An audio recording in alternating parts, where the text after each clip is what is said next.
আমি ডক্টর ইউনূসকে বলছি, আপনি যদি আমাদের ভালোবাসেন, মঙ্গল চান, তবে এই উপজেলার মঙ্গল আছে, কিন্তু শাহ যেন আরো 2-3 বছর এখানে থেকে অন্তত এদেশের সুন্দর একটা পরিবেশ, যে দেশ এইখানে স্মাগলিং, এইখানে চিটারি, এইখানে বাটপার, হিরো গাজার, এই দেশটা খুব, এই গাংনী থানাটা অত্যন্ত প্রকট বেশি, এই জন্য এই উনি থাকা সত্ত্বে এগুলো অনেক বন্ধ হয়ে গেছে, আরো বন্ধ হয়ে যাবে। মিথ্যা ভাবে কত নাট্য গোষ্ঠী আছে, তারা নাটক সাজে একটা সৎ মানুষকে অসৎ করে দিচ্ছে, এটার থেকে উনি আমাদের রক্ষা করবেন। উনি লিখিত প্রমাণ চান, অলিখিত মৌখিক প্রমাণকে উনি বিশ্বাস করে না, কারণ মৌখিক ভাবে অনেক কিছুই বলা যায়, লিখিত প্রমাণ হলো একটা সরকারি প্রমাণের সমতুল্য।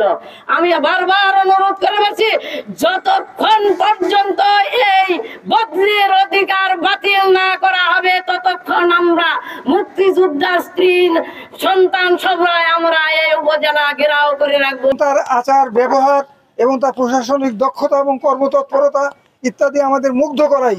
আমরা এই লোকটার হঠাৎ এইরকম যে বদলির আদেশ, এটাতে আমরা হতবাক হয়েছি।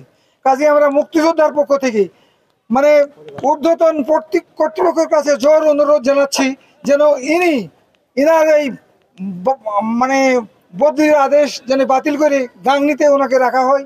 আমরা ওনার কথাবার্তা কার্যকলাপে মুগ্ধ। আমরা ওনাকে আশা করি যে আমাদের বর্তমান প্রেক্ষাপটে আমাদের গাংনীর এই উপজেলাতে ওনার থাকা প্রয়োজন, এবং উনি থাকলে উত্তরোত্তর ভালো হবে, আমরা উপকৃত হব। তিনি এমন সুন্দর কাজ করেছে, সবাই আমরা তার কাছে সম্মান পেয়েছি। আমার অনুরোধ যে উনি আর কোনদিন যে এখান থেকে এই 3-4 বছর মধ্যে বদলে না হয়, আল্লাহ তার এখানে রিজিক রাখে। ওনার কোনো দোষ ত্রুটি দেখিনি এবং শুনতেও পাইনি।